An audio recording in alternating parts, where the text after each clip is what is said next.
የቴላቪቭ ነዋሪዎች በአስቸኳይ ለቃችሁ ውጡ። ይህንን ያስጠነቀቀው የኢራኑ አብዮታዊ ዘብ ቴላቪቭ ላይ እነዚህ የምትመለከቷቸው እሳት አደጋዎችን እንግዲህ አሁን እየተመለከቱ የሚገኙት የእስራኤል ነዋሪዎች ኮራምሻር 4 የሚባለው ኮራምሻር 4 የሚባለው የኢራን ሚሳኤል እንግዲህ ይሄን ነገር ሁሉ እያደረገ ነው። እዛች አንድ ጥቃት ብቻ የቀጠርን 17% የነዳጅ ፋሲሊቲውን 17%ን ሙሉ ለሙሉ ዋይፕ አውት እንዳደረገች ነው ሪፖርቶች እየወጡ ያሉት። አሰላሙ አለይኩም ወራህመቱላሂ ተዓላ ወበረካቱ። ውድና የተከበራችሁ የኑር ቤተሰቦች እንዴት አላችሁ? ያው እንግዲህ ትናንትና በዓላችን ነበረ፣ ኢዳችን ነበር። ለዛም እንግዲህ እኔ ቪዲዮ መስራት አልቻልኩም ነበር። ያው ቤተሰብ ጋር ያሳለፍኩት። እናንተ እንዴት ነው ያሳለፋችሁት በዓልን የሚለው እንግዲህ ኮሜንት ላይ አስቀምጡልኝ። በዛውም እንኳን አደረሳችሁ ማለት እፈልጋለሁኝ፣ ከዘገየም ቢሆን ማለት ነው ኢንሻአላህ።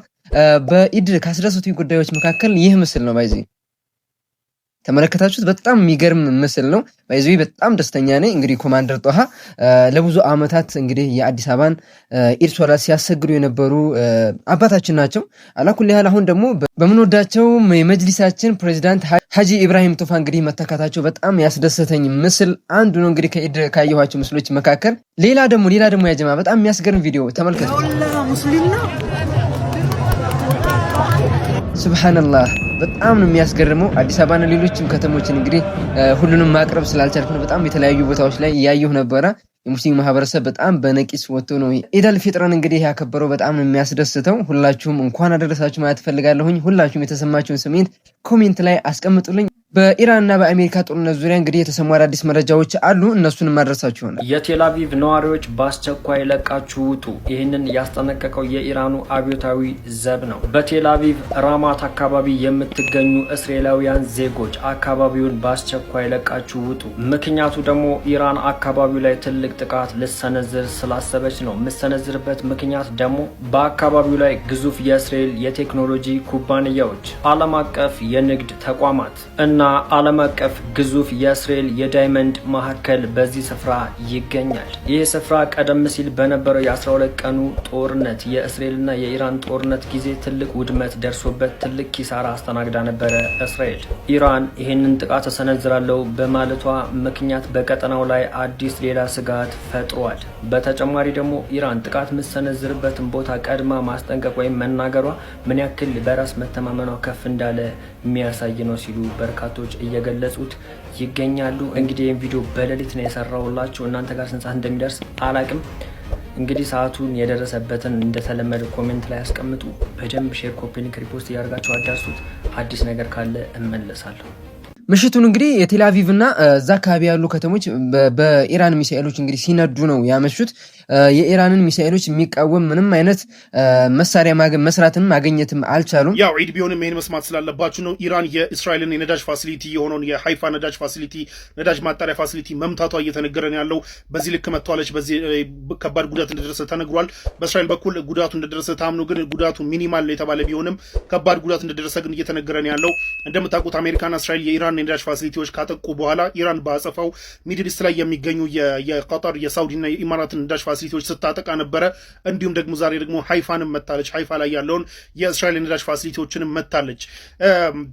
የሳውዲና የኢማራቱ ሪፖርቶች አሰስመንት ሪፖርቶች ባይወጡም የቀጠሩ ግን በዛች አንድ ጥቃት ብቻ የቀጠርን 17% የነዳጅ ፋሲሊቲውን 17%ን ሙሉ ለሙሉ ዋይፕ አውት እንዳደረገች ነው ሪፖርቶች እየወጡ ያሉት። ይህንን መልሶ ለመገንባትና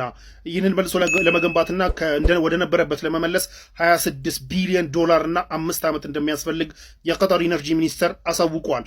እንደገና በኢን ማይ ዋይልድስት ድሪም አሉ በህይወቴ በቃ በህልሜ ራሱ ኢራን እንደዚህ አታክ ታደርገናለች ብዬ አልጠብቅም ነበር ብለዋል እኒ የቀጠር የኢነርጂ ሚኒስቴር።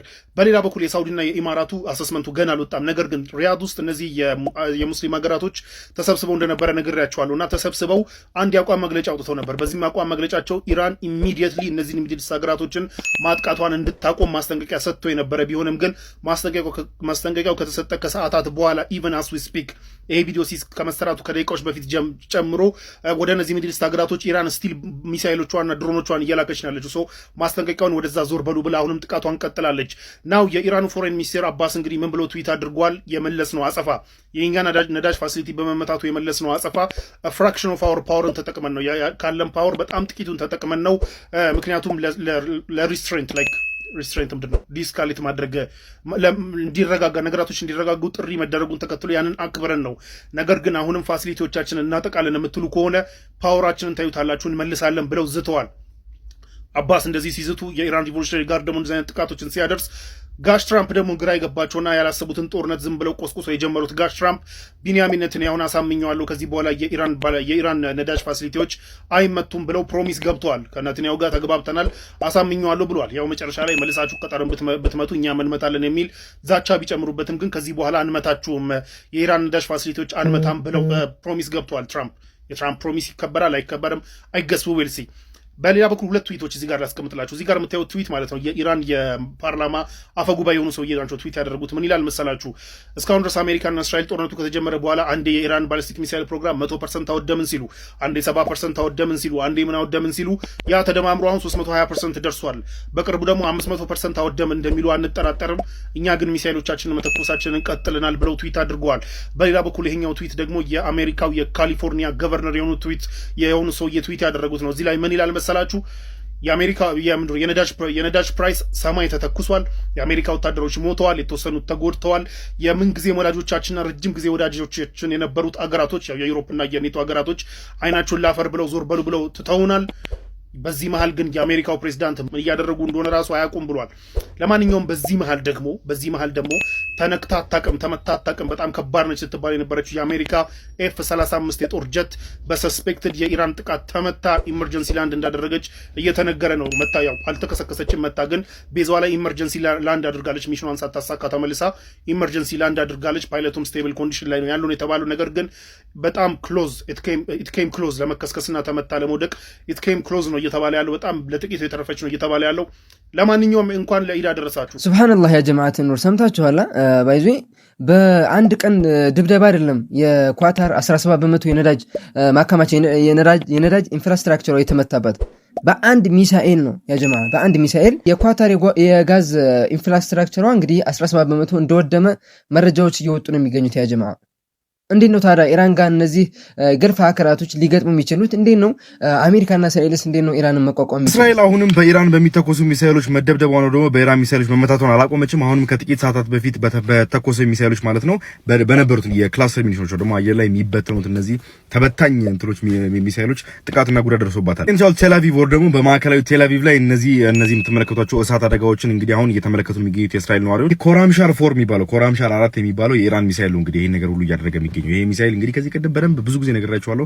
አየር ላይ የሚበተን የክላስተር ሚኒሽን ነው ደግሞ ክላስተር የሚባለውን የፈንጂ ታይፕ የያዘ ነው። ዛሬ እንግዲህ በኢድ ቀን ከ59 ዓመት በኋላ ለመጀመሪያ ጊዜ አላቅሳ የተባለው መስጊድ እስራኤል ዘግታ መስጊዱ ላይ የኢድ ሰላት እንዳይሰገድና ጸሎት እንዳይደረግ መከልከሏ ይታወሳል። እንግዲህ ሲግኒፊካንት ሊወር ደግሞ ከሰሞኑ በደንብ ሁላችንም እያስተዋል የምንገኘው የአየር መቃወሚያ ጉዳይ የእስራኤል አየር መቃወሚያዎች ጉዳይ ነው። ከዚህ በፊት በአሪፍ ሁኔታ የሚመጡ ሚሳኤሎችን ኢንተርሴፕት ማድረግ የሚችሉ ነበሩ እነዚህ እንትኖች እነዚህ አየር መቃወሚያዎች ደግሞ የዲፌንሶች ከጥቂት ቀናት በፊት ደግሞ 5-6 ቀን በኋላ በጣም ኢምፓክቶች እየበዙ መሬት ላይ የሚወድቁ ሚሳኤሎች እየበዙ የሚመቱ ህንጻዎች የሚነዱ ቢልዲንጎች እየጨመሩ እየሄዱ ነው የሚገኙት። አንዳንዶች እንደሚናገሩት ከሆነ የአየር መቃወሚያዎች ጉዳይ የአየር መቃወሚያ አቅማቸው ደግሞ የአየር መቃወሚያ ሚሳኤሎቻቸው እየተመናመኑ እንደሆነና አቅማቸው እያነሰ እየሄደ እንደሆነ ነው። ባለፈው ካስታወስን እንግዲህ በ12 ቀን ጦርነት ላይ በጣም ወደ መጨረሻ አካባቢ በከፍተኛ ሁኔታ ስትደበደብ ነበር እስራኤል። እንደውም ያውም ያኔ እንዲህ ክላስተር ሚኒሽን ሳይጠቀሙ ማለት ነው እና ፋታህቱ የሚባሉትን የእንትን ሚሳኤሎች በሚጠቀሙበት ሰዓት ማለት ነው። ታዲያውም ብዙዎች እንዲያስቡ የሚያደርገው ነገር ምን መሰላችሁ? ብዙዎች እያሰቡት የሚገኙ ነገር በአሁን ሰዓት ላይ እስራኤል የምርም የአየር መቃወሚያ ሚሳኤሎቿ የተመናመኑባትና እያለቁባት እንደሆነ ነው። እናንተ ሀሳብ ምንድነው? የምርም አየር መቃወሚያዎች እያለቁባት ነው የሚገኘው ወይስ ደግሞ ከዚህ በኋላ ነው የሚያልቅባት ወይስ ደግሞ